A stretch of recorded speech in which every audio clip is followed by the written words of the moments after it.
这名躺在地上的女大学生尿失禁，她并非有难以启齿的生理疾病，而是个单纯病态追寻第一的卷王。她硬生生地将努力卷成了天赋。道尔是刚踏入大学校园的内卷女学霸，考试答题永远做得最快，但会偏执地重复一遍又一遍的做题，强迫症似的必须踩着最后一个才交卷，然后急匆匆赶去首堂赛艇训练课。可不要被轻松的自我介绍环节所迷惑，运动必然要竞争，诙谐的笑声下同样面临着残酷的淘汰。道尔知道自己不是来打酱油的，这个新手是要追求成为成绩最好的那个，可当轮到他来发言时却被打断了，这更加激发他内心的那股较劲。顺便提一下，道尔之前从来没碰过赛艇运动，但并不影响这个偏执的卷王。上学的路上素有一直叽叽叨叨，道尔一句也没听进去，他的脑海里只有那训练口诀，和自己的较劲比有些新手则没那么较劲，一点小雨就会问训练要不要取消，显然是抱着打酱油的心态来玩。然而也不是所有新手都是来玩泥巴的。坐在副驾的女生布里尔显然不简单，从小便是个天赋异禀的运动好手，而她要成为校赛艇一队的首发选手，明确奔着全额奖学金而来的。对于这个最强对手，道尔明显有压迫感，在他眼里只有第一没有第二。内卷风潮下的运动员也可以丧心病狂的没边，高强度使他累得拉稀。更难受的是，耳边仍清晰传来教练对竞争对手的肯定，而讽刺的是，教练甚至连他姓甚名谁也不知道。下周是室内划船2000米测试，道尔根据教练提供的计算原理，推算出自己的极限成绩是8分10秒，那就是他必须死磕到的目标。素友则觉得道尔过于偏执了，在大学里90分和100分其实没差，拿到的分数是一样的。当然他是不懂病态卷王单纯追寻分数和名次，无论是运动上还是文化科上。当道尔在一次测试中拿到 C， 他炸毛了，纠缠着女助教丹尼要答案。丹尼话里有话的感谢道尔，在等他交卷的时间里，自己都能提前完成了专业申请。随后话锋一转，说道尔才刚上大一，加上这不过是选修课，丹尼劝他不必死钻牛角尖。偏执的道尔可不想和对方傻磕了，他必须马上就要得到答案。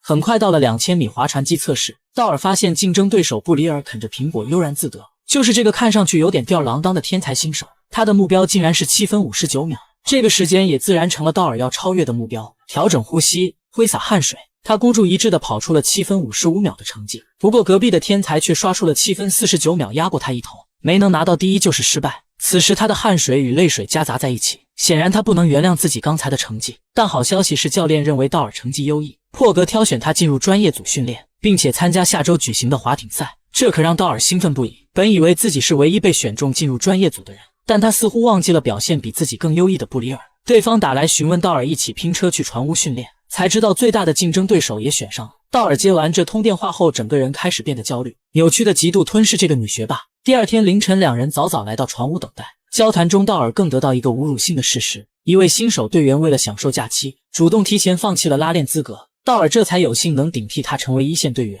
这些话从竞争对手的口里轻描淡写的说出来，显然击垮了我们天生要强的女主的自尊。看着自己伤痕累累的手心，不甘和委屈在脸上写得一清二楚。和室内划船机的小儿科不同，在水面上的船艇才是运动员们真正的战场。缺乏实战经验的道尔表现得畏首畏尾，而天赋异禀的布里尔却游刃有余。不远处的教练在观察着这组新人，一个是天生干这行饭的，另一个就不太行了。这些窃窃私语透过冰冷的湖面传进了道尔的耳朵里，显得特别刺耳。踏上回程的大巴车，作为新手的道尔遭到一队的驱赶，示意二队的队员应该坐到后排，那里才是他的位置。经过1周的魔鬼训练，很快便是校际赛艇比赛。由于道尔好胜心切加上经验不足，出现了致命的蹩脚。对于竞争欲极强的偏执狂来说，这种甲级战犯般的表现是不被允许的。但主教练主动上前安慰他放轻松，这是团体的运动，输掉比赛不是他一个人的责任。教练告诉他10000小时定律，人不可能一下子变强大。可道尔依然愤怒、懊恼、自责、不甘。他明白10000小时定律不过是成功者喂给失败者的鸡汤罢了。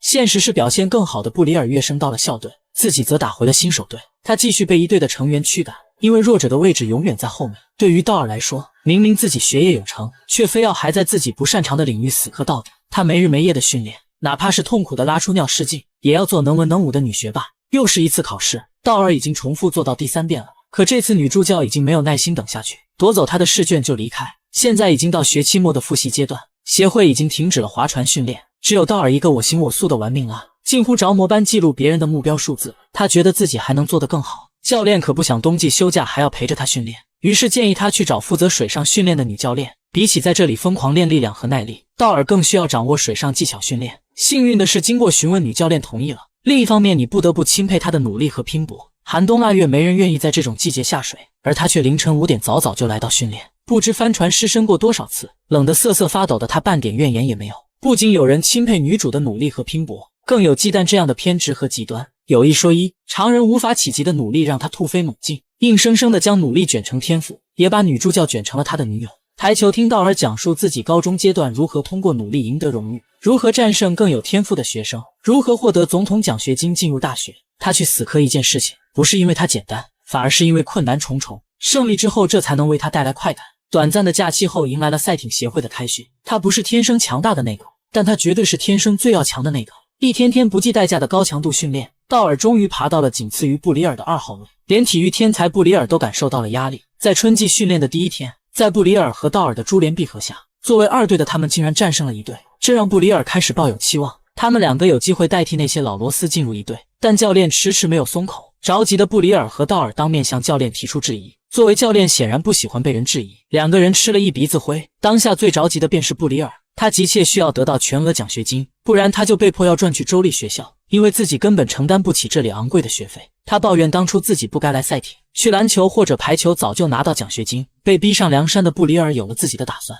就是跟1队的队员混在一起，走点小捷径。由于1队有1名老队员肩部不适提前退出了校队，这意味着空出1个名额。教练组给布里尔和道尔一次内部竞争选拔，谁能在4人划艇比赛中胜出，谁便能得到那一席之位。比赛中，道尔因为队友发挥不佳败给了布里尔，但道尔不是傻子，他显然感觉到自己的队友是在故意划水，保送了布里尔。道尔很愤怒，手臂上由于长期训练造成了血管感染，甚至会造成败血症，危及生命。为了赢，他不惜卷入恶性的自我毁灭。他主动挑衅抢了1队队员的划船机，布里尔指责南波最近没事找事，道尔也不装了，指责他联合1队作弊整他。他需要堂堂正正的公平竞争。当布里尔发现道尔是拿着总统奖学金进入大学，更愤怒。感情他是吃着碗里的，还在这里跟自己死磕。他无法理解道尔是什么心态，一个为了奖学金，一个却是为追求第一，他们根本不是同一类人。队员之间可以互相不喜欢，只要能互相尊重就能好好共事，但是这里没有人尊重道尔，大家都觉得他是个彻头彻尾的疯子。女友劝他放下，学会放轻松，但对他来说放松等同于放纵，他无法放松。追求最强不是一种生活态度，而是必须完成的任务。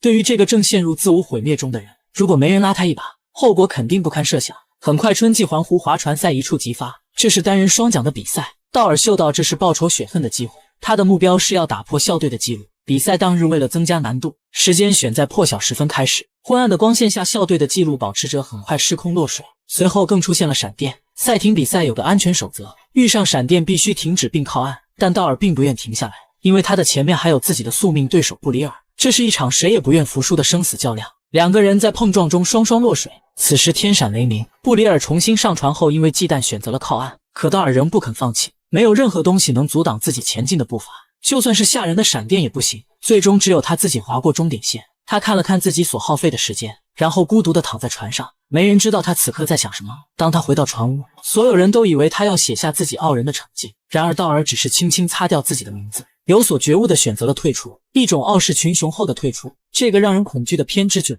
他的双手所处之处最后皆成灰烬。而他不是天生强大，只是天生要强。